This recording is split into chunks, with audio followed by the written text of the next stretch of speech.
தானியேல் 7ஆம் அதிகாரம் முதல் 4 வசனங்கள்.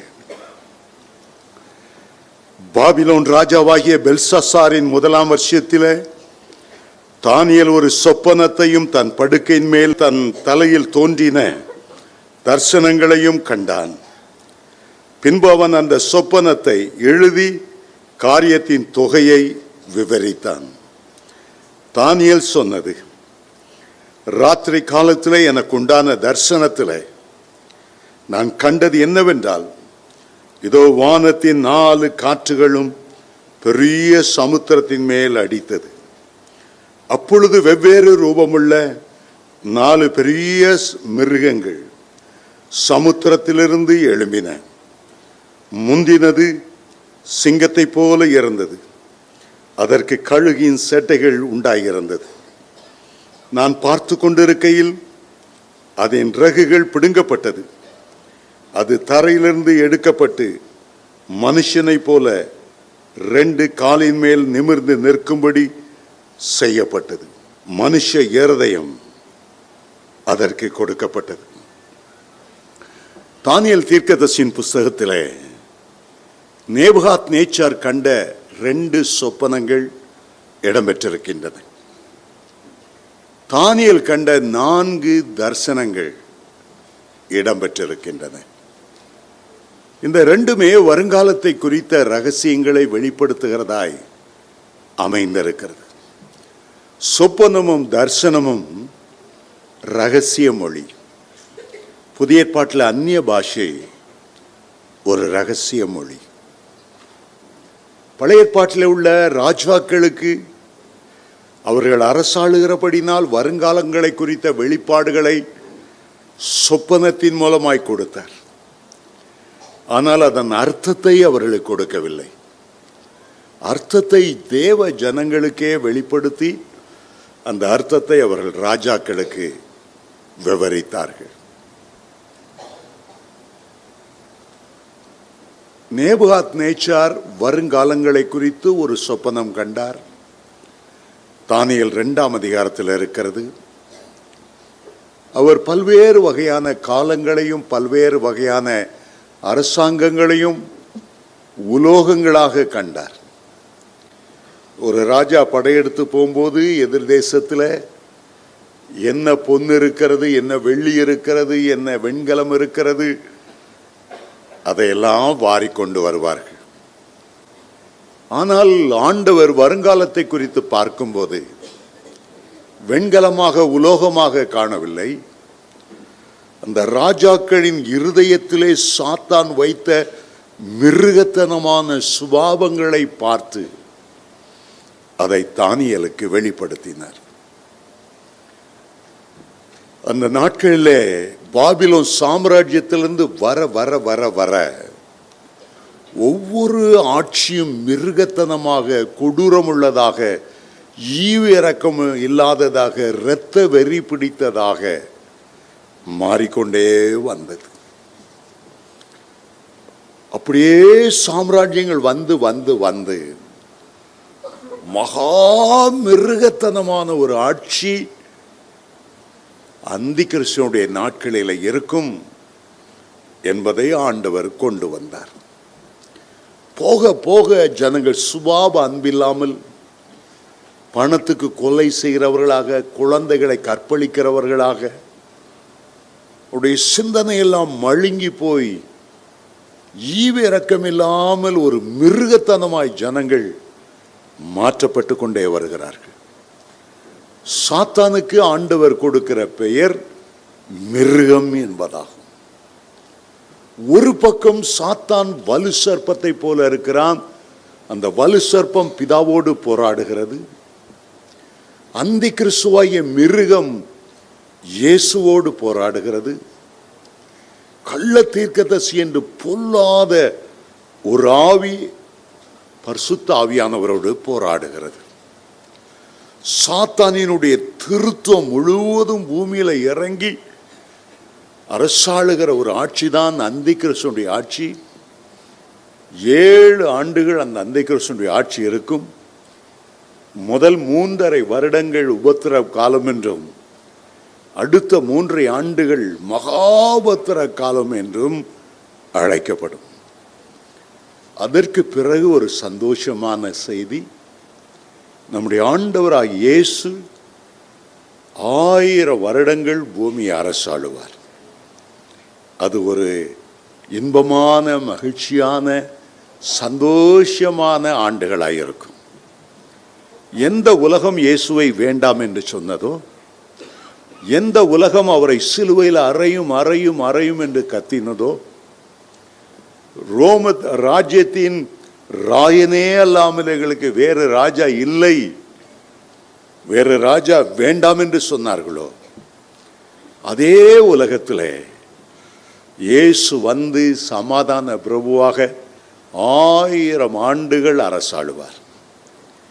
அவருடைய அரசாட்சியிலே சிங்கமும் ஆட்டுக்குட்டியும் ஒன்றாய் படுத்துக்கொள்ளும். அவருடைய ஆட்சியிலே சிறு பிள்ளை விரியன் பாம்பின் புற்றிலே கை வைத்தாலும் அது தீங்கிழைக்காது. மிருகத்தனமான எல்லா சுபாவங்களும் மிருகத்திலிருந்து எடுத்து போடப்படுகிறபடியால் சிங்கம், புலி, கரடி, ஓநாய் இருந்தாலும் அவைகளெல்லாம் புல்மேயும். ஆதாம் பாவம் செய்கிற வரையிலும் பூமி அப்படிப்பட்ட ஒரு அருமையான ஆட்சியின் கீழாகத்தான் இருந்தது. போக போக போக மிருகத்தனமாய் அவைகள் மாறினது. சாதாரணமாக நம்முடைய இந்தியாவில் ஹைஸ்கூலில் ஹிஸ்ட்ரி, சரித்திரம் படிக்கும்போது, வரலாறு படிக்கும்போது, குப்தர் காலம், பொற்காலம். ஏன் குப்தர் காலம், பொற்காலம்? அவ்வளவு ஜனங்களுக்கு நன்மை செய்தார். ஜனங்களுக்கு ரோடு போட்டார், சாலை அமைத்தார், அதில் மரங்களை நட்டினார், குளங்களை வெட்டினார். ஜனங்களை நேசித்தபடினாலே அப்படி செய்தார்கள். தமிழ்நாட்டை மனுநீதி சோழன், நீதி தவறாமல் நேர்மையாய் ஆட்சி செய்கிற மனுநீதி சோழனை பற்றி நாம் அறிகிறோம். குப்தர் காலத்தை பற்றி சொல்லும்போது, நடுஇரவு 90 வயது கிழவியும் கூட தங்கத்தினாலான ஒரு குடத்தை எடுத்துட்டு தண்ணி எடுக்க போகலாம். ஒரு கள்ளர் பயமும் கிடையாதாம். அவ்வளவு அருமையான ஒரு ஆட்சி நடந்தது. ஆனால் போக போக பாருங்கள், இந்த மிருகத்தனமான ஆட்சி, பயங்கரமான ஆட்சி பாபிலோன் சாம்ராஜ்யத்திலிருந்து ஆரம்பமாகிறது. பாபிலோன் சாம்ராஜ்யத்தை ஆண்டவர் சொல்லும்போது, சிறகுகளுடைய, கழுகு செட்டைகளுடைய ஒரு பெரிய சிங்கத்துக்கு ஒப்பிட்டு ஆண்டவர் சொன்னார். சிங்கம் மகாபலம் உள்ளது. நீதிமொழி 30 சொல்லுகிறது, ஒருபோதும் பின்னடையாத சிங்கம், சௌரியமான சிங்கம், மகாபலனுள்ள சிங்கம். கழுகு செட்டை என்பது வேகமாக நேபுகாத் நேச்சார் போய் படையெடுத்து சுற்றில் உள்ள எல்லா தேசங்களையும் தன்னுடைய ஆளுகைக்குள்ளே கொண்டு வந்தார். 120 தேசங்களை ஒரே குடையின் கீழ் அவர் அரசாட்சி செய்தார். ஆகவேதான் இந்த இடத்துல அந்த ஆட்சியை ஒரு சிங்கத்துக்கும் அந்த சிங்கத்தின் மேல் இருக்கிற சிறகுக்கும் ஒப்பிட்டு சொல்லுகிறது. இதையெல்லாம் நாம் போன வாரத்திலே தியானித்தோம். இப்பொழுது 2வது மிருகத்துக்கு நாம் வரப்போகிறோம். 5ஆம் வசனத்தை நான் வாசிக்கிறேன். பின்பு கரடிக்கு ஒப்பான வேறே 2ஆம் மிருகத்தை கண்டேன். அது ஒரு பக்கமாய் சாய்ந்து தன் வாயில் பற்களுக்குள்ளே 3 விலா எலும்புகளை கவ்விக் கொண்டிருந்தது. எழும்பி வெகு மாம்சத்தை தின்னென்று அதற்கு சொல்லப்பட்டது என்று வாசிக்கிறோம். இங்கே சிவிங்கி என்று சொல்லுவது ஆங்கிலத்திலே லெப்பர்ட், வேங்கை புலி என்று அர்த்தம், அல்லது சிறுத்தை என்று அர்த்தம். இரண்டாவது ஒரு சாம்ராஜ்யம் தோன்றுகிறது. பாபிலோனுக்கு அடுத்த சாம்ராஜ்யம் மேதிய பெர்சிய சாம்ராஜ்யம். 2 பேர் இணைந்து பாபிலோனுக்கு விரோதமாய் போனார்கள். மேதிய அரசாங்கத்தை ஆண்ட தரியு, அவருடைய மருமகன்தான் கோரேஸ் பெர்சிய சாம்ராஜ்யத்தை அரசாண்டவர். பொன்னான தலை பாபிலோன் சாம்ராஜ்யத்துக்கு ஒப்புமையானது. அதே நேரம் சிங்கம் பாபிலோன் சாம்ராஜ்யத்துக்கு ஒப்புமையானது. அதுக்கு அடுத்ததாக கழுத்தும் 2 கரங்களும் வருகிறது. இது மேதிய பெர்சிய சாம்ராஜ்யங்களுக்கு அடையாளமானது. இதை உலோகத்திலே வெள்ளிக்கும் மிருகங்களிலே கரடிக்கும் ஆண்டவர் ஒப்பிட்டு சொல்லுகிறார். ஒரு கரடியை போல. இன்றைக்கும் ரஷ்யா தேசத்தினுடைய தேசிய மிருகம் என்னவென்றால் இந்த கரடி தான். மலைப்பகுதிகளிலே வாழ்ந்தது, ஊருக்குள்ள வெளியே வந்ததென்றால் மகா பொல்லாததாய், இரத்த வெறி பிடித்ததாய் மற்றவர்களை தாக்க ஆரம்பித்துவிடும். ஈவு இறக்கம் ஒரு நாளும் பாராட்டவே பாராட்டாது. இந்த சிவிங்கி அல்லது லெப்பர்ட், அதுக்கும் கூட 4 செட்டைகள் இருந்தன என்று வேதம் சொல்லுகிறது. அவைகள் பட்சிகளினுடைய செட்டைகளுக்கு அடையாளமாயிருந்தது. முன்னாலே நாம் வாசித்த சிங்கத்துக்கு 2 செட்டைகள் கழுகு கொப்பான செட்டைகள். ஆனால் இந்த லெப்பர்ட் சிறுத்தைக்கு 4 செட்டைகள், கழுகின் செட்டைகள் அல்ல, பறவைகளின் செட்டைகள். அது அவைகளுக்கு கொடுக்கப்பட்டதாம். அவைகளுக்கு 4 தலைகள் உண்டாயிருந்தன. அதற்கு ஆளுகை அளிக்கப்பட்டது என்று வாசிக்கிறோம். பாபிலோனிய சாம்ராஜ்யத்துக்கு பிறகு மேதிய பெர்சிய சாம்ராஜ்யங்கள் வருகின்றன. இந்த மேதிய பெர்சிய சாம்ராஜ்யங்களுக்கு பிறகு அடுத்த ராஜ்யம் வருகிறது. அதுதான் கிரேக்க சாம்ராஜ்யம். தரியு ராஜா ஸ்தாபித்தார். கோரேஸ் ராஜா அதை பெரியதாய் மாற்றினார். அவருடைய ஆட்சி ஒரு வெள்ளியான மார்பு கோப்பாய் இருந்தது. அதற்கு பிறகு 3வது சாம்ராஜ்யம் வெண்கலமான வயிறு. வெண்கலமான வயிறு அது சிறுத்தைக்கு ஒப்பிட்டு சொல்லப்பட்டிருக்கிறது. இதை ஆரம்பித்தது யார் என்று கேட்டால் மகா அலெக்சாண்டர். கிரேக்க தேசத்தை ஆண்ட ஒரு பெரிய சக்கரவர்த்தி மகா அலெக்சாண்டர். வேதம் அவரை சிறுத்தைக்கு ஒப்பிட்டு சொல்லுகிறது. மகா அலெக்சாண்டர் 18 வயதிலே 35,000 இராணுவ வீரர்களை வைத்துக்கொண்டு 4 திசைகளிலும் படையெடுத்து அவர் செல்ல ஆரம்பித்தார். அன்றைக்கு இருந்த ஐரோப்பா முழுவதையும் அவர் பிடித்தார். பாகிஸ்தான் வழியாக இந்தியாவுக்குள், வட இந்தியாவுக்குள் வந்தார். அப்பொழுது இந்தியாவை அரசாண்ட ஒரு ராஜா பெயர் புருஷோத்தமன். புருஷோத்தமன் படை வீரர்களால் மகா அலெக்சாண்டரை எதிர்த்து நிற்க முடியவில்லை. புருஷோத்தமனை கட்டி மகா அலெக்சாண்டர் முன்பாக கொண்டு வந்தார்கள். மகா அலெக்சாண்டர் இந்தியா ராஜாவாகிய புருஷோத்தமனை பார்த்தால் அவர் கம்பீரமாய் ராஜரீக தோற்றத்தோடு இருந்தார். தோல்வியடைந்து சிறைப்பிடிக்கப்பட்டு வந்த மற்ற ராஜாக்கள் எல்லாரும் தலை குனிந்து வெட்கப்பட்டு பரிதாபமாய் வெற்றி பெற்ற ராஜாவுடைய இரக்கத்துக்காக கெஞ்சுவார்கள். ஆனால் தோற்ற போதிலும் அவருடைய ராஜரீகம் குறையாமல் இருந்ததுனால மகா அலெக்சாண்டர் அவரை பார்த்து கேட்டார், உன்னை நான் கிரேக்க தேசத்துக்கு அடிமையாய் கொண்டு போகவா?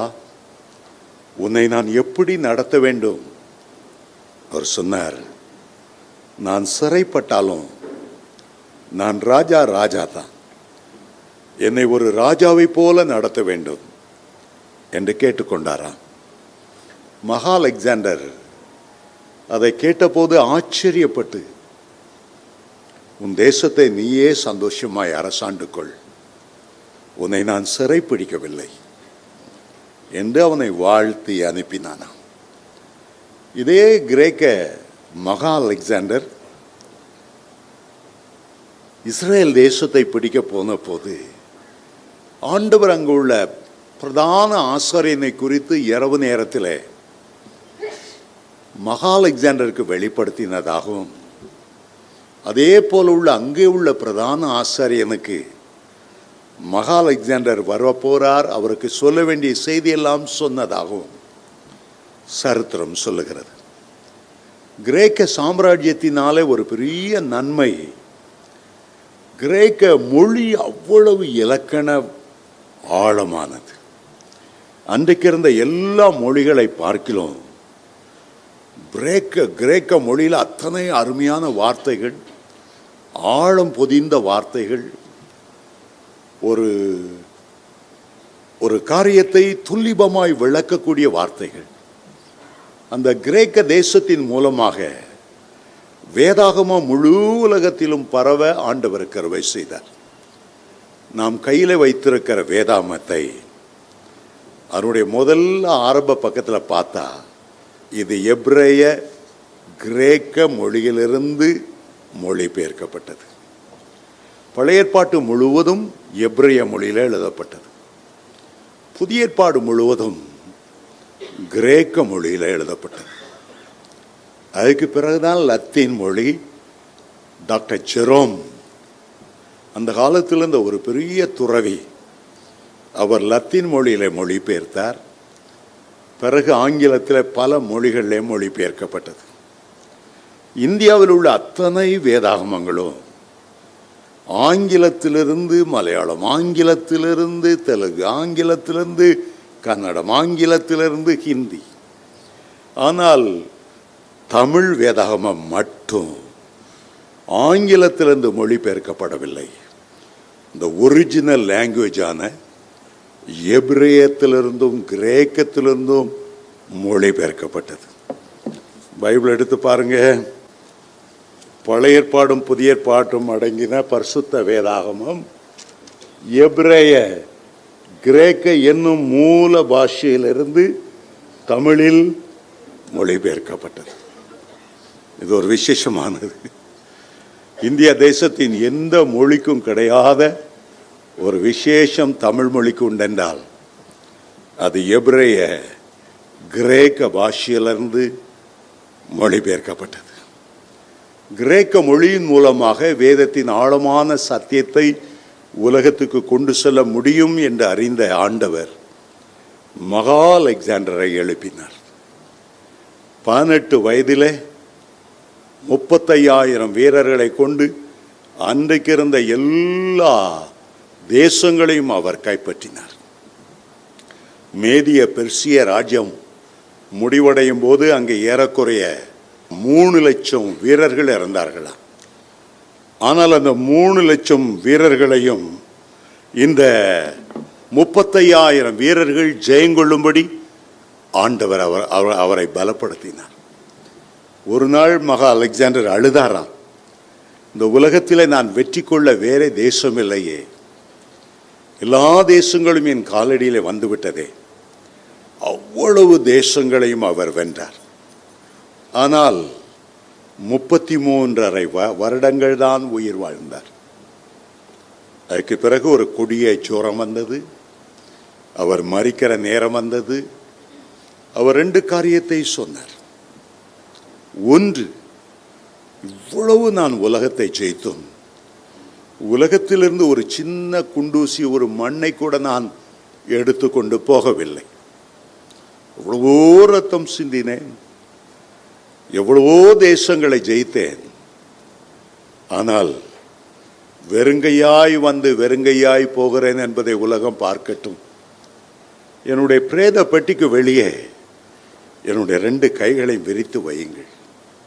உலகத்தை எல்லாம் ஜெயித்த மாவீரன் இந்த 2 கைகளினால் வாளை சுழற்றி வெற்றி வேந்தனாய் வாழ்ந்த நான் ஒன்றையும் கொண்டு போகவில்லை, உலகம் அறியட்டும் என்று சொன்னான். மகா அலெக்சாண்டரை போல இயேசு கிறிஸ்து வாழ்ந்த வருடங்கள் 33.5 வருடங்கள். மகா அலெக்சாண்டருக்கும் இயேசுவுக்கும் எவ்வளவு வித்தியாசம். இயேசுவின் ராஜ்யம் ஒரு அன்பின் ராஜ்யம். அந்த அன்பினாலே உலகத்தின் மக்களுடைய உள்ளத்தை எல்லாம் அவர் கொள்ளை கொண்டார். அவருடைய ராஜ்யம் நம்முடைய இருதயங்களில் ஸ்தாபிக்கப்பட்டிருக்கிறது. உலகத்தை எல்லாம் ஜெயித்த மகா அலெக்சாண்டர் நான் ஒன்றும் கொண்டு வரவில்லை, கொண்டு போகவில்லை என்று சொன்னார். ஆனால் ஆண்டவராய் இயேசு திரளான ஜனங்களை ரட்சிப்புக்குள்ளே கொண்டு வந்து பரலோகத்திலே கொண்டு சேர்க்கிற ஒரு பெரிய நம்பிக்கையை நமக்கு அவர் தந்திருக்கிறார். நாம் எவ்வளவு விசேஷமானவர்கள்.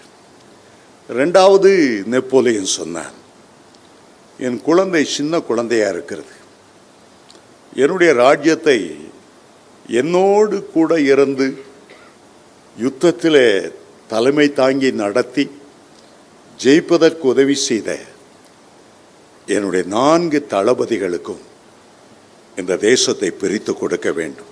செலன்கஸ் என்ற ஒரு தளபதி, ஆன்டிகோனஸ் என்ற ஒரு தளபதி, கேசாண்டர் என்ற ஒரு தளபதி, டாலமஸ் என்ற ஒரு தளபதி. இந்த தேசத்தை 4 பகுதிகளாய் அவர்களுக்கு பிரித்து கொடுங்கள். ஆகவே அவர் தலைநகராய் இருந்த மாசிடோனியா, கிழக்கு தேசங்கள் எல்லாம் கேசாண்டர் என்ற தளபதிக்கு பிரித்து கொடுத்தார்கள். பிரிட்டன், அதாவது இங்கிலாந்து, திரேனஸ் தேசத்தை லிசிமக்கஸ் என்ற அடுத்த ஜனபதிக்கு, டாலமிக்கு எகிப்து தேசத்தை, சிரியா தேசத்தை செலூக்கஸ் என்றவருக்கும் அவருக்கு பிரிந்து அது 4ஆக போனது. ஆகவேதான் அதை குறித்து நான் மீண்டும் வாசிக்கிறேன். அதன் பின்பு சிவிங்கிக்கு போல வேறொரு மிருகத்தை கண்டேன். அதன் முதுகின் மேல் பட்சியின் சட்டைகள் 4 இருந்தது. அவர் மாசிடோனியாவிலிருந்து 4 திசைகளுக்கு போய் அவர் ஜெயித்ததினாலே 4 செட்டைகள் என்று சொல்லப்பட்டிருக்கிறது. அந்த மிருகத்துக்கு 4 தலைகள் உண்டானது. மகா அலெக்சாண்டருக்கு 4 சேனாதிபதிகள், 4 தலைகள். அவர்களுக்கு ஆளுகை அளிக்கப்பட்டது. இப்போது அடுத்த சாம்ராஜ்யத்துக்கு நாம் வரப்போகிறோம். அதற்கு பின்பு தரிசனங்களிலே 4வது மிருகத்தை கண்டேன். ஒவ்வொரு மிருகமும் பழைய மிருகத்தோடு எந்த விதமான சம்பந்தம் வைத்துக் கொள்ளவில்லை. நேபுகாத் நேச்சார் கண்ட 4 உலோகங்களும் ஒன்றோடு ஒன்று ஒட்டி கொள்ளவில்லை. முழுவதும் வித்தியாசமான சாம்ராஜ்யங்களாய் கொடூரமுள்ளவைகளாயிருந்தது. இங்கே 4வது மிருகத்துக்கு பெயர் சொல்லவில்லை. முதல் பாபிலோன் சாம்ராஜ்யத்துக்கு 2 கழுகு செட்டைகள் இருந்தது. 3வது சாம்ராஜ்யத்துக்கு 4 பறவைகளின் செட்டைகள் இருந்தது. ஆனால் 4வது மிருகத்துக்கு எந்த செட்டையும் இருந்ததில்லை. ஆனால் 4வது மிருகத்துக்கு பெயர் சொல்லவில்லை. அதை குறித்து சொல்லுகிறார், அது கெடியும் பயங்கரமும் மகா பலத்ததுமாயிருந்தது. அதற்கு பெரிய இருப்பு பற்கள் இருந்தது. அது நொறுக்கி பட்சித்து மீதியானவைகளை தன் காலால் மிதித்து போட்டது. அது தனக்கு முன்னிருந்த எல்லா மிருகங்களை பார்க்கிலும் வேற்று உருவமாயிருந்தது. அதற்கு 10 கொம்புகள் இருந்தன. இந்த மிருகம் 4வது வந்த ரோம சாம்ராஜ்யத்துக்கு ஒரு அடையாளமாக இருக்கிறது. முதல் ராஜ்யம் பாபிலோன் ராஜ்யம், 2வது மேசிய பெர்சிய சாம்ராஜ்யங்கள், 3வது சாம்ராஜ்யம் கிரேக்க சாம்ராஜ்யம், 4வது சாம்ராஜ்யம் ரோம சாம்ராஜ்யம். முதல் சாம்ராஜ்யம் பொன்னான தலைக்கு ஒப்பிடப்பட்டது. இரண்டாவது சாம்ராஜ்யம் கழுத்தும் மார்பும் வெள்ளியாய் இருந்தது போல மேதிய பெர்சிய சாம்ராஜ்யங்களுக்கு ஒப்பாய் இருந்தது. மூன்றாவது ராஜ்யம் வயிறு வெண்கலமான கிரேக்க சாம்ராஜ்யத்துக்கு ஒப்புமையாக இருந்தது. நான்காவது சாம்ராஜ்யம் 2 கால்கள் இரும்பாய் இருந்தது போல இரும்பான உறுதியான ஒரு ரோம அரசாங்கத்துக்கு ஒப்புமையாய் சொல்லப்பட்டிருக்கிறது. கிறிஸ்துக்கு முன்னால் ஏறக்குறைய 35 ஆண்டுகளுக்கு முன்பாக ரோம அரசாங்கம் உருவானது. அதுக்கு முன்னால் இருந்த கிரேக்க தளபதிகள் போக போக பலவீனம் அடைந்து ரோம அரசாங்கம் அதிகமாய் படையெடுத்து போய் அவர்களை விழச் செய்தது. ரோம அரசாங்கத்திலே முக்கியமாய் அரசாண்டவர் பேர் ஜூலியஸ் சீசர். அவர்தான் இந்த கிரேக்க சாம்ராஜ்யத்தை வீழ்ச்சி அடைய செய்தவர். அவர் ஞாபகார்த்தமாக ஜூலியஸ் சீசர் என்றனால நம்முடைய மாதங்களில் ஒரு மாதம் ஜூலை மாதம் ஜூலியஸ் சீசருடைய ஞாபகார்த்தமாக வைக்கப்பட்டது. இயேசு கிறிஸ்து இந்த பூமியில் இறந்தபோது அந்த ரோம சாம்ராஜ்யம்தான் அரசாட்சியில் இருந்தது. இயேசு பிறந்தபோது அகஸ்டஸ் சீசஸ், அகஸ்து ராயனால் குடிமதிப்பு எழுதப்படும்படி யோசேப்பும் மரியாளும் பெத்லகேமுக்கு போனார். அகஸ்து ராயன், அக்டேவியஸ் சீசர், இவர்களெல்லாம் பின்னால் வந்தவர்கள். நம்முடைய கேலண்டரை உருவாக்கினது இந்த ரோமர்கள் தான். ஆகவே அகஸ்து சீசன் ஞாபகார்த்தமாக ஆகஸ்ட் என்ற பெயரை வைத்தார்கள். அக்டேவியஸ் சீசர் ஞாபகார்த்தமாக அக்டோபர் என்ற பெயரை வைத்தார்கள். அவருடைய தெய்வத்தின் பெயர் ஜனூஸ். ஜனவரி மாதத்துக்கு அவருடைய தெய்வத்தின் பெயரை வைத்தார்கள். ஜனூஸ் என்றால் முன்னால் பார்க்கும், பின்னாலையும் அதுக்கு 2 கண்கள். ஆகவே தங்களுடைய தெய்வத்தினுடைய பெயரை ஜனவரி ஜனூஸ் ஞாபகார்த்தமாய் வைத்தார்கள். அவருடைய ஆட்சி கிறிஸ்து பிறந்ததிலிருந்து 364 வருடங்கள் கிறிஸ்துவுக்கு பின் காலம் வரையிலும் சென்றது. அப்போஸ்தலர் காலத்தில் வரும்போது இந்த ரோமர்கள், ரோம சக்கரவர்த்திகள் மூர்க்கத்தனமாய் மாறினார்கள். ரோம சக்கரவர்த்தியை தவிர வேறு எந்த தெய்வத்தையும் கும்பிடக்கூடாது. அந்த சட்டம் பிறப்பிக்கப்பட்டு கிறிஸ்தவர்கள் அதை ஒப்புக்கொள்ளாதனால, சக்கரவர்த்தியை வணங்க மறுத்ததினால ஏகப்பட்ட பேர் கொலை செய்தார்கள். இருப்பு பற்கள் என்று சொல்லது போல அவருடைய ஆட்சி அவ்வளோ கொடூரமான இரும்பு பல்லாம். அருமையான தேவனுடைய பிள்ளைகளே, உங்களுக்கு தெரிந்திருக்கும், கிறிஸ்துக்கு பிறகு 70ஆம் ஆண்டு தீத்து ராயன் இஸ்ரவேல் தேசத்துக்கு விரோதமாய் படையெடுத்து தேவாலயத்தை இடித்தான். ஒரு கல்லின் மேல் ஒரு கல் இல்லாதபடி முழு தேவாலயத்தையும் தரைமட்டமாக்கினார். அங்கே உள்ள யூதர்களை வெட்டி கொன்று தப்ப விடாதர்கள் என்று சொல்லி ஒரே நாளில் லட்சக்கணக்கான யூதர்கள் மரித்தார்கள். சரித்திர ஆசிரியர் எழுதுகிறார்கள், அன்றைக்கு யூதருடைய இரத்தம் ஒரு ஆறு போல குதிரையினுடைய கடிவாளம் அளவுக்கு அந்த இரத்த ஆறு ஓடினது என்று சொல்லுகிறார்கள். அந்த நாட்களிலே இருந்த பயங்கரமான உபத்திரவத்தின் நாட்களாய் இருந்தபடியால் சபை சிதறுண்டு போனது. சிதறுண்டு போனதினால் என்ன நன்மை? போகிற இடங்களிலெல்லாம் அவர்கள் இயேசுவை பற்றி பிரசங்கித்தார்கள். இல்லாவிட்டால் அவர்கள் எருசலேமிலேயே இருந்திருப்பார்கள். உபத்திரம் உண்டானால சபை சிதறடிக்கப்பட்டது. சிதறடிக்கப்பட்டனால போகிற இடங்களிலெல்லாம் சுவிசேஷத்தை அவர்கள் அறிவித்தார்கள். பயங்கரமான உபத்திரம். அப்போஸ்தலனாகிய யோவான் எபேசு சபையில் ஒரு ஒரு அப்போஸ்தலராய் இருந்தார், ஒரு பிஷப்பாய் இருந்தார். அவரை சித்திரவதை பண்ணி அவர் சாகவில்லை. கொதிக்கிற எண்ணெய் கொப்பரைக்குள்ளே அவரை போட்டாங்களாம். ஆனால் அந்த எண்ணெய் கொப்பரைக்குள்ளே அழகாய் நீந்தி வந்தாரா. ஆகவே இவரை எந்த விதத்திலும் கொல்ல முடியவில்லை என்று பத்மு என்ற இத்தாலிக்கு, கிரேக்குக்கும் இத்தாலிக்கும் மத்தியில் இருக்கிற ஒரு சின்ன கற்பாறை நிறைந்த தீவுக்கு அவரை சிறையிருப்பாக மாற்றினார்கள். ஒரு பைத்தியக்கார சக்கரவர்த்தி வந்தான். அவனுடைய பேர் நீரு. அவன் அரண்மனை விட்டு வெளியே வரும்போதும் உள்ளே போகும்போதும் தூண் போல கிறிஸ்தவர்களை நிறுத்தி வைக்கணும். நிறுத்தி வைத்து அவங்களுடைய தலையிலெல்லாம் தார் ஊற்றுவார்கள். தலையில் ஒரு துணியை வைத்து அதில் கெரசின் ஊற்றி தலையில் தீ வைப்பார்கள்.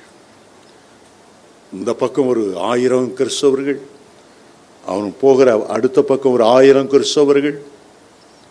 அவருடைய நடுவில் தான் அவன் அரண்மனைக்கு 1000 பேர் மேலே தீப்பற்றி எறியும். தார் ஊற்றியிருப்பார்கள். தீப்பற்ற வைத்த உடனே எல்லாரும் என்ன செய்வார்களாம்? ஹல்லேலூயா என்று ஒன்று போல பாடுவார்களாம். அவன் அவர்களை பார்த்து கொண்டே போவான். அடுத்த நாள் அவன் அரண்மனையில் வெளியே வரும்போது அடுத்த 1000 பேர் 2000 பேரை நிறுத்தி தீ வைப்பார்கள். அவனை பற்றி ஒரு பழமொழி உண்டு. தான் அரசாண்ட ரோமாபுரியையே அவன் பைத்தியக்காரத்தனமாக தீ வைத்து கொடுத்தினான். அது தீப்பற்றி எரிகிறதை பார்த்தா அவனுக்கு பெரிய சந்தோஷம். தன்னுடைய சொந்த தலைநகர். ஆகவே பழமொழி என்ன சொல்வார்கள்? ரோமாபுரி தீப்பற்றி எரியும் போது நீரோ மன்னன் ஃபிடில் வாசித்தானா. when Rome was burning, Nero was fiddling என்று சொல்வார்கள். ஒரு கொடூரத்தனமான ஒரு ஆட்சி, ஒரு கொடூரத்தனமான ஒரு ஆட்சி. ஆகவே தேவனுடைய பிள்ளைகள் எல்லாம் என்ன ஜெபம் பண்ணாங்க? ஆண்டவரே, ரோம சக்கரவர்த்தியை ரட்சியும், அந்த அரண்மனையில் உள்ளவங்களை ரட்சியும், ரோம சக்கரவர்த்தியினுடைய மனைவியை ரட்சியும், தாயை ரட்சியும். அவங்க ஜெபமெல்லாம் ரோம சக்கரவர்த்தியை ரட்சியும். இந்த ஜெபத்தை கேட்டு கர்த்தர் என்ன செய்தார்? அத்தனை காலம் கொடூரமாய் ஆண்ட அந்த தேசத்தில் கான்ஸ்டன்டைன் என்ற ராஜா, அவனை ஆண்டவர் தொட்டார். அவன் போருக்கு போன போது அவனுடைய வீரர்கள் எல்லாம் புறமிது போட்டு ஓட ஆரம்பித்தார். திடீரென்று வானத்திலே ஒரு காட்சியை பார்த்தான். சிலுவை காட்சி. இரத்தம் எல்லா பக்கமும் தெரித்திருக்கிறது. அங்கேருந்து ஒரு குரல் எழும்பினது. இதை உன்னுடைய சின்னமாக்கி கொண்டு, இதை உன்னுடைய அடையாளமாக்கி கொண்டு இந்த யுத்தத்தில் நீ ஜெயம் பெற வேண்டும். அவன் வீட்டுக்கு வந்தான். தன்னுடைய தாயாரிடத்தில் தரிசனத்தை சொன்னான். தாய் சொன்னார்கள், சிலுவை என்பது இயேசு மரித்த ஒரு புண்ணிய சின்னம். உன்னுடைய போர் வீரருடைய கேடகத்தில் எல்லாம் அந்த சிலுவை அடையாளம் இருக்கட்டும். அவன் ஒரு சட்டம் பிறப்பித்தான். என் தேசத்தில் உள்ள எல்லா மக்களும் இந்த ஒரு வார காலத்துக்குள்ளாக கிறிஸ்தவர்களாய் மாறிடும். கிறிஸ்தவர்களாக மாறுறது எப்படின்னு அவனுக்கு தெரியாது. ஆனால் தனக்கு அந்த சிலுவை சின்னத்தை கொடுத்த ஆண்டவர், அதன் மூலமாய் தன்னுக்கு பாதுகாப்பையும் வெற்றியும் கொடுத்தவர், எல்லாரையும் கிறிஸ்தவர்களாக மாறிவிடணும்னு சட்டம் கொண்டு வந்தார். அவனுடைய பழைய விக்கிரகங்களின் பூசாரிகள் ஓடி வந்தார்கள். ராஜாவே, நீர் என்ன சட்டம் இயற்றினீர்? கிறிஸ்துவ மார்க்கத்துக்கு வரேன்னா அவங்கள கடல்ல அல்லது ஆறில் கொண்டு போய் முழுக்கு ஞாசம் கொடுக்கணும். இத்தனை லட்சம் பேருக்கு எப்படி முழுக்கு ஞாசம் கொடுக்க முடியும்? முடியாது. நம்ம விக்கிரகத்துக்கு ஒரு பழக்கம் வைத்திருக்கிறோம்.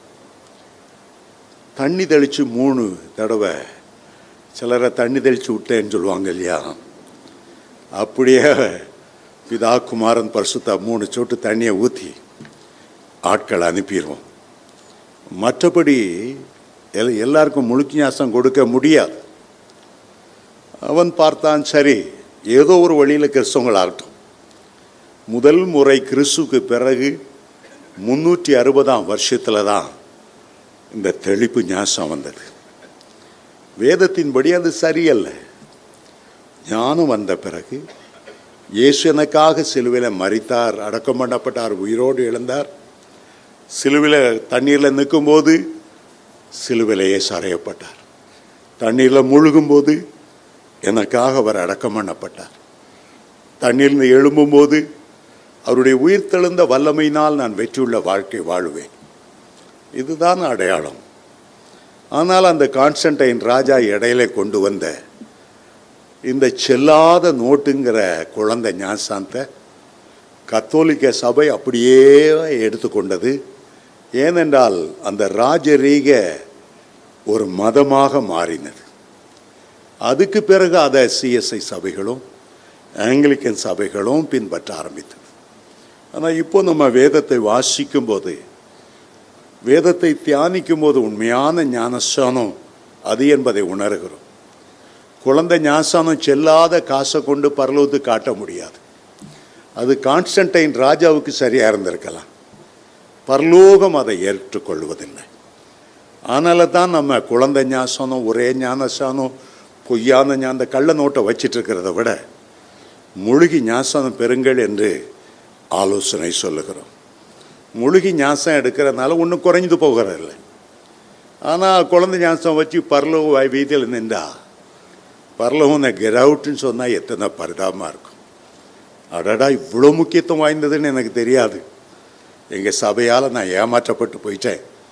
அந்த நேரம் நீங்கள் கவலைப்படாமல் கிருபை நாட்களை பயன்படுத்தி கொள்ளுங்கள். கான்ஸ்டன்டைனுக்கு பிறகு ரோம ராஜ்யம் அப்படியே மங்கி போனது. ஜனங்களோடு ஜனங்களாக அது இணைந்து போனது. ஆனால் அவருடைய வேர் இருந்து கொண்டே இருந்தது. நேபுகாத் நேச்சார் கண்ட சொப்பனத்தில் ரோம சாம்ராஜ்யத்தை இரும்பு கால்களுக்கு அடையாளமாய் கண்டார். அந்த கால்களினுடைய முடிவிலே பாதங்கள், 10 விரல்கள். பாதங்கள் எப்படி இருந்ததாம்? இரும்பும் களிமண்ணும் கலந்த கலவையாய் இருந்தது. இரும்பும் களிமண்ணும் கலந்த கலவை. சின்ன சின்ன ராஜாக்கள். இந்தியாவில் எங்கே பார்த்தாலும் கூட்டணி ஆட்சிகள். அமெரிக்காவில் பார்த்துட்டா அதனுடைய பேர் யுனைடெட் ஸ்டேட்ஸ் ஆஃப் அமெரிக்கா. பல ஸ்டேட்ஸ் நாங்கள் யுனைடடாக களிமண்ணும் இரும்பும் போல கலந்துருக்கிறோம். இங்கிலாந்து பேர் யுனைடெட் கிங்டம். அவங்களும் இரும்பும் களிமண்ணுமாக கலந்துருக்காங்க. நம்முடைய எலெக்ஷன் வந்தால் டிஎம்கேயோட 10 கூட்டணி ஆட்சிகள் இரும்பும் களிமண்ணும். ஏடிஎம்கேயோட 10-15 கட்சிகள். பிஜேபியோட அதிகமான கட்சிகள். சரித்திரத்தை படித்து பார்த்தீங்கன்னா இப்படிப்பட்ட கூட்டாட்சிகள் உலகம் தோன்றின காலத்திலேருந்து இருந்ததில்லை. கடைசி காலங்களில் இப்படி ஒரு அரசாட்சி வரும். இரும்பும் களிமண்ணும் கலந்த கலவையாக இருக்கும். ஒன்றுக்கு ஒன்று ஒட்டுற மாதிரி இருந்தாலும் ஒட்டாது. எலெக்ஷன் டைம் வரைக்கும் அங்கே ஓட்டிக்குவாங்க. எலெக்ஷன் முடிஞ்சால் உன் வேலையை பாரு, நான் என் வேலையை பார்க்குறேன். ஒட்டாத ஒரு அரசாட்சி. அதை போல் நீங்கள் இந்தியா தேசத்தை பார்த்தா இந்தியாவை சுற்றி உள்ள சார்க் கண்ட்ரிஸ் ஒரு 7 தேசங்கள் சேர்ந்து இங்கே ஒரு இணைப்பு. அதே போல் யூரோப்பியன் காமன் மார்க்கெட்டில் அவங்க இன்றைக்கி 22 தேசங்கள் ஒன்றா இணைஞ்சிருக்கிறாங்க. அவங்களுக்குள்ள ஒரு கூட்டாட்சி. அந்த இரும்பும் களிமண்ணும் கலந்த ஆட்சி வரும்போது தான் உலகத்துக்கு முடிவு உண்டாகும் என்பதை ஆண்டவர் சொல்லுகிறார். அப்போதான் கையினால் பேர்க்கப்படாத ஒரு கல் மலையிலிருந்து பெயர்ந்து உருண்டு வந்து இரும்பும் களிமண் கலந்த அந்த ஆட்சியை மோதி அடிக்கும். உலக ஆட்சிகள் எல்லாம் சின்ன பின்னமாய் போய்விடும். அந்த சிலையை அடித்த கல், வீடு கட்டுகிறவர்கள் ஆகாது என்று தள்ளின கல், நித்திய சாம்ராஜ்யத்துக்கு அஸ்திபாரமான கல், இயேசு இந்த பூமியில 1000 வருஷங்கள் அரசாளுவார். நாம் இப்போது கிட்டத்தட்ட உலகத்தின் முடிவுக்கு வந்திருக்கிறோம். இப்பொழுது என்ன நடக்கிறது? ஒரு காலத்தில் 10 தேசங்களை கீழே வைத்து பெரிய தேசங்களெல்லாம் அரசாண்ட ரோம அரசாங்கம் நம்முடைய காலத்தில் உயிர்ப்பிக்கப்பட போகிறது. அந்த இரும்பு மீண்டும் உயிர்ப்பிக்கப்பட போகிறது. பல தேசங்கள் அதோடு இணைய போகிறது. இணைந்து ஒரு தேசத்துக்கு, ஒரு உலகத்துக்கு ஒரு அதிபதியை கொண்டு வர நினைக்கிறார்கள். யுத்தம் பண்ணி பல தேசங்களை ஜெயித்த ரோம அரசாங்கின் சிதறின தேசங்கள் எல்லாம் நாம் சமாதானமாக இருப்போம். யூனியன், ஒரு பெரிய யூனியன் தான் உண்டாக்குவோம். ஐரோப்பாவில் ஒரு பெரிய யூனியன் இப்போ ஃபார்ம் ஆகியிருக்கிறது. பழங்காலத்தில் 10 நாடுகள் யூனியனாக இருந்தது போல, ஒரு காலின் விரல்கள் 10 விரலாக இருந்தது போல, அழிந்து போன ரோம சாம்ராஜ்யத்திலிருந்து ஒரு புதிய அரசாங்கம் உருவாகிறது. அதை யூரோப்பியன் காமன் மார்க்கெட் என்று சொல்லுவார்கள். இன்றைக்கு ஜெர்மன் தேசத்தினுடைய தலைமையில் ஐரோப்பா தேசங்கள் எல்லாம் ஒன்று சேர்ந்து விட்டன. ஒவ்வொரு தேசமும் தன்னுடைய நாணயத்தை விட்டு கொடுத்தது, தன்னுடைய எல்லையத்தை விட்டு கொடுத்தது, தன்னுடைய படைகளை விட்டு கொடுத்தது. நாம் எல்லாரும் ஒன்றாக இணைந்திருப்போம். ஆகவே இன்றைக்கு நீங்கள் பார்த்தீங்கன்னா யூரோப்பில் போன ஒரு 24 தேசங்களுக்கு ஒரே நாணயம்தான், ஈரோங்கிற நாணயம்.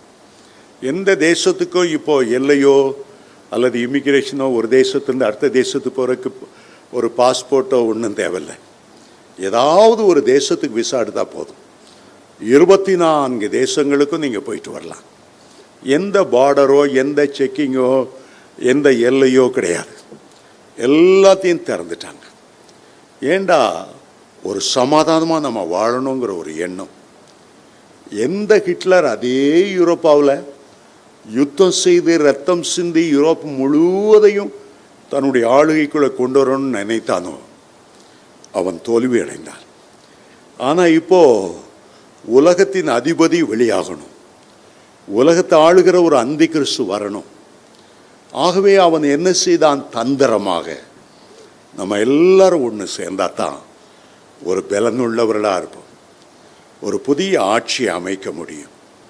ஆகவே அவன் இன்றைக்கு எல்லா தேசங்களையும் பொய்யான சமாதானம், பொய்யான நாணயம், பல விதங்களிலே எல்லா தேசங்களையும் ஒன்று இணைத்தால்தான் அதிலிருந்து அந்தி கிறிஸ்து வர முடியும்.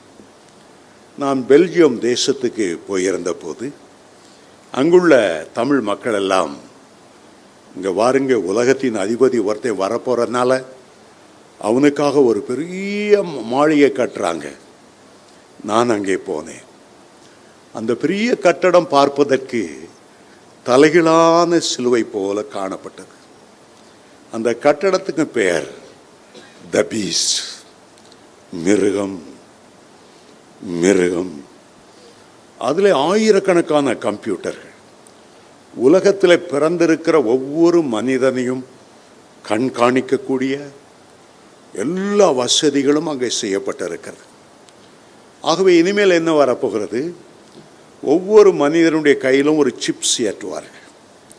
666ங்கிறதுக்கு அடையாளமாக அதில் 24 கோடுகள் இருக்கும். ஏன் 24 கோடு இருக்கும்? 6 4 பண்ணா 6×4 4 திசைகளில் உள்ள மக்களும் அந்த 666ங்கிற எண்ணை தரப்பிக்கணும். ஒரு அட்டண்டன்ஸ் நீங்கள் உங்களுக்கு எடுக்க வேண்டியதில்லை. ஆஃபீஸ் போனோடனே உங்கள் கையாட்டிட்டு அப்படியே நடந்தீங்கன்னா இங்குள்ள சிப்ஸ் கிளிக்குன்னு சொல்லிடும் நீங்கள் வந்ததை. நீங்கள் வெளியே போகிறீங்க, சீக்கிரமாக போகிறீங்க, ஏமாத்தணும்னு நினைக்கிறீங்க, கிளிக்குன்னு உங்களை காட்டி கொடுத்துரும். நீங்கள் பாத்ரூமில் இருந்தாலும் டாய்லெட்டுக்கு போனாலும் அதுலேருந்து வருகிற ரேஸ் பிப் பிப் பிப்னு எந்த இடத்துல இருக்கிறா தப்பித்து கொள்ளவே முடியாத ஒரு சூழ்நிலைக்குள்ளே நாம் போய்கொண்டு இருக்கிறோம். ஆகவே இந்த அரசாங்கங்களெல்லாம் முடிகிற நேரத்தில் அந்தி கிறிஸ்து வருவதற்காக அந்த ரோம சாம்ராஜ்யத்தின் கொடூரம் மறுபடியும் புதுப்பிக்கப்படும். அந்தி கிறிஸ்து 7 ஆண்டுகளை இந்த பூமியை அரசாளுவான். அந்த 7 ஆண்டுகளில் முதல் 3.5 ஆண்டு காலங்கள் உபத்திரவ காலம் என்றும், அடுத்த 3.5 ஆண்டு காலங்கள் மகாபத்திரவ காலம் என்றும் அழைக்கப்படும். இப்போது வேத வசனத்துக்கு திரும்புவோம்.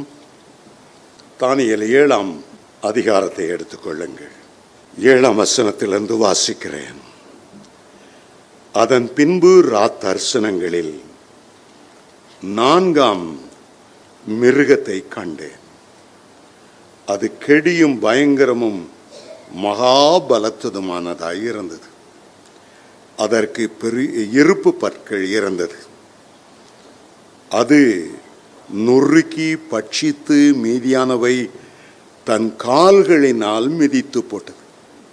கால்களினால் மிதித்து என்றால் அந்த காலில் உள்ள 10 விரல்கள், அந்த இரும்பும் களிமண்ணும் கலந்த ஒரு கலவை.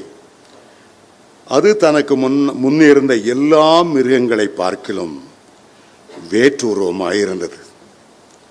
அதற்கு 10 கொம்புகள் இருந்தன. 10 தேசங்களை அரசாளுகிற பலமுள்ள இராணுவம் அதற்கு இருந்தது. ரோம ராஜ்யம் என்று மொத்தத்தில் சொல்லப்பட்டாலும் அந்த ரோம ராஜ்யத்தில் 10 தேசங்கள், 10 சேனை தலைவர்கள், ஆகவேதான் அதை சொல்லுகிறது. அதற்கு 10 கொம்புகள் இருந்தன. இப்போ அடுத்ததாக 8வது வசனத்துக்கு வாருங்க. இந்த வசனம் அந்தி கிறிஸ்துடைய ஆட்சியை குறித்து நமக்கு சொல்ல ஆரம்பிக்கிறது. அந்த கொம்புகளை நான் கவனித்திருக்கையில் இதோ அவைகளுக்கு இடையே வேறொரு சின்ன கொம்பு எழும்பிற்று. அந்தி கிறிஸ்து எழும்பும்போது ஒரு சின்ன கொம்பு போலத்தான் அவன் எழுதுகிறான். ஒருவேளை அந்த பயங்கரமான மிருகத்துக்குள்ள கூட 10 கொம்புகள் இருந்தாலும் இந்த 10 கொம்புகள் மத்தியில் ஒரு புதிய கொம்பு எழும்புகிறது. சமாதானம் சமாதானம் என்று சொல்லிக்கொண்டு, இதில் என்ன பெரிய காரியம், அவனுடைய முத்திரையை கையில் தரிச்சா அது என்ன பெரிய கஷ்டம். இது அந்த முத்திரை தரிக்கலைன்னா நமக்கு ரேஷன் கார்டு கிடைக்காது, அரிசி பருப்பு உளுந்து மண்ணெண்ணெய் கெரசின் கிடைக்காது. ஒரு சின்ன கொம்பு தானே. ஒரு சின்ன கொம்பு போல தான் அந்த அந்தி கிறிஸ்து எழும்புவான். வேறொரு சின்ன கொம்பு எழும்பிற்று. அதற்கு முன்பாக முந்தின கொம்புகளில் 3 பிடுங்கப்பட்டது. 3 ராஜ்யங்கள் அந்தி கிறிஸ்துடைய ஆட்சியிலே நாங்கள் கலந்து கொள்ள மாட்டோம் என்று சொல்லி அவர்கள் கொஞ்ச காலங்கள் விலகுவார்கள். இதோ அந்த கொம்பில் மனுஷ கண்களுக்கு ஒப்பான கண்களும் பெருமையானவர்களை பேசும் வாயும் இருந்தது. சின்ன கொம்பு தான், அந்த கொம்புல கண்கள் இருந்ததாம். பெருமையான கண்கள், மேட்டிமையான கண்கள். அந்த கொம்புல ஒரு வாய் இருந்ததாம். தானியேல் தீர்க்கதரிசி புஸ்தகத்தில் பெருமையானவைகளை பேசுகிற வாய். அதே சின்ன கொம்பை வெளிப்படுத்தின விசேஷத்தில் வாசிக்கும் போது தூஷணமான அருவருப்பான வார்த்தைகளை பேசக்கூடிய ஒரு வாய் என்று எழுதப்பட்டிருக்கிறது. ஒரு சின்ன கொம்பு போலதான் அந்தி கிறிஸ்து முதல்ல தன்னை காண்பிப்பான். இஸ்ரவேல் ஜனங்கள் இடத்துல வந்து சொல்லுவான், நீ ஏன் போய் இந்த டெரரிஸ்டை போய் சண்டை போட்டு கிடக்கிற, நீ ஏன் இந்த காசாவுக்கு விரோதமாக போய் இவ்வளவு அம்யூனிஷன் இவ்வளோ பணம் செலவழிக்கிற, என்ன நீ ஏற்றுக்கோ, நான் உனக்கு சமாதான உடன்படிக்கை பண்ணி தந்துடுறேன். ஒரு பேலஸ்டீனியனும் உனக்கு விரோதமாக எழுதமா மாட்டான். நான் பார்த்துக்கிறேன், என் கூட உடன்படிக்கை பண்ணு. என் கூட நீ உடன்படிக்கை பண்ணா உன்ட்டு உள்ள விஞ்ஞான அறிவை எனக்கு தந்துரு. நான் உலகம் முழுவதையும் அரசாளுவதற்கு உன்னுடைய விஞ்ஞான அறிவு எனக்கு தேவை. அதே நேரத்தில் உனக்கு விரோதமாக எந்த டெரரிஸ்ட் குரூப்பை எழுப்பாதபடி நான் பார்த்து கொள்ளுகிறேன். ஒரு சின்ன உடன்படிக்கை பண்ணுவோம். மெதுவாய் அவன் தந்திரமாய் யூதர்களை தன்னுடைய கையின் கீழாய் கொண்டு வருவான். அதுக்கு பிறகுதான் அவன் எழும்புவான். இந்த அந்தி கிறிஸ்து இஸ்ரவேல் தேசம் இருக்கிற அந்த மத்திய தரைக்கடலில் இருந்தான் அவன் எழும்புவான் என்று வெளிப்படுத்தல் 13 முதலாம் வசனத்தில் வாசிக்கிறோம். சமுத்திரத்திலிருந்து ஒரு மிருகம் எழும்ப கண்டேன். தானியேல் 11ஆம் அதிகாரத்தில் பாதாளத்திலிருந்து ஒரு மிருகம் ஏறி வருகிறது, சமுத்திரத்திலிருந்து ஒரு மிருகம் ஏறி வருகிறது, பூமியின் கீழே இருந்து ஒரு மிருகம் ஏறி வருகிறது என்றெல்லாம் நாம் பார்க்கிறோம். அருமையான தேவனுடைய பிள்ளைகளே, அந்தி கிறிஸ்துடைய ஆவி எப்போதுமே இருக்கிறது.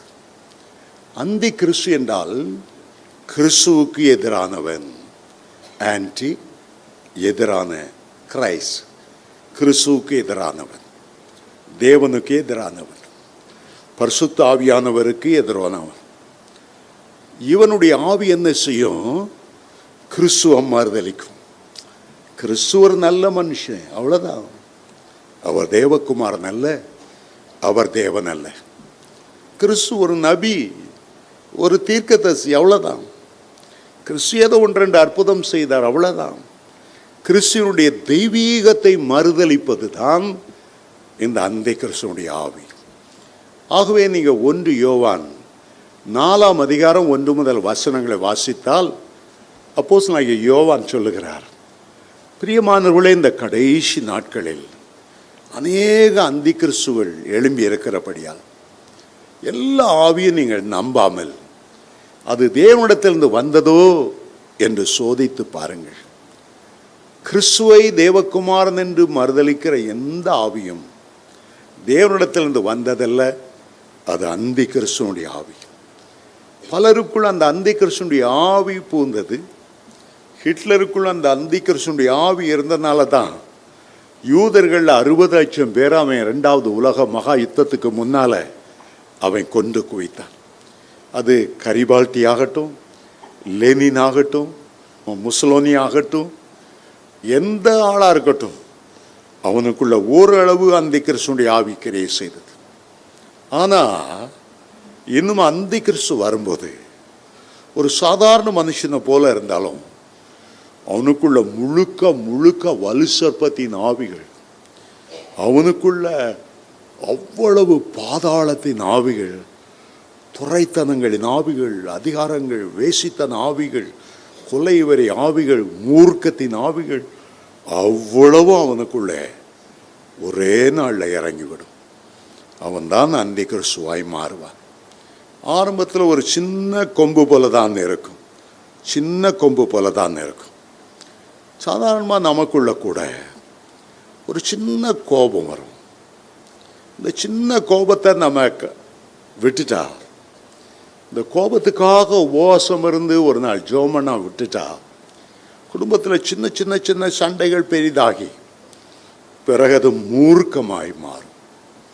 இந்த மூர்க்கத்தனம் கொலவெறிக்குள்ளே கொண்டு போய்விடும். ஒரு சின்னதாக ஆரம்பத்திலே முளையிலேயே கிள்ளி விடுறதான் ஒரு பெரிய ஆபத்து. கோபம் ஒரு துப்பாக்கியிலேருந்து வெளியே வருகிற ஒரு குண்டை போன்றது. ஒரு ஆளை தாக்கிட்டுன்னா சாகடிச்சிடும். அநேக உறவு முறைகளை இந்த கோபம் சாகடிக்கும். சின்ன சின்ன பாவமாக இருக்கலாம். ஒரு பெரிய கப்பலை கவிழ்த்துவதற்கு சின்ன சின்ன சின்ன சின்ன ஐர மீன் போதுமா? சின்ன மீனாத்தான் இருக்கும், லட்சக்கணக்கில் வந்து அதை கவுத்துரும். ஆகவே தான் உன்னத பாட்டில் வாசிக்கிறோம், நம்ம திராட்சை தோட்டத்தை கெடுக்கிற சிறு நரிகள், குழி நரிகள், இது வெளியில் கேட் வழியாக உள்ள வராது, பூமிக்குள்ளே தோண்டி தோண்டி தோண்டி அந்த பக்கம் உள்ள வந்துடும். பூவும் பிஞ்சுமாய் இருக்கிற அந்த திராட்சை தோட்டத்தை அப்படியே கெடுத்து போடும். ஒரு செத்த தைலக்காரனுடைய விலையேறப்பட்ட நாள தைலத்தை கெட்டு நார பண்ணி போயிடுமா. சொற்ப மதியினம் அவருடைய வாழ்க்கையை கெடுத்துரும். தாவீது தான் அரண்மனையில் உப்பரிக்கையில் உலாவுறான். கொஞ்சம் கீழே பார்ப்போம், ஒரு பெண் குளிச்சிட்டு இருக்கிறா. நம்ம மகா மாதிரி, நம்ம சிஸ்டர் மாதிரி கண்ணை மூடிட்டு போயிருந்தா பிரச்சனை இல்லை. ஒரு சின்ன இச்சை உள்ள வந்தது. அதுக்கு பிறகு பார்த்தீங்கன்னா விபச்சாரம் வந்தது, கொலை வந்தது. தாவீதுடைய வாழ்க்கையில் வந்த சாபம் இவ்வளவுதான் கிடையாது.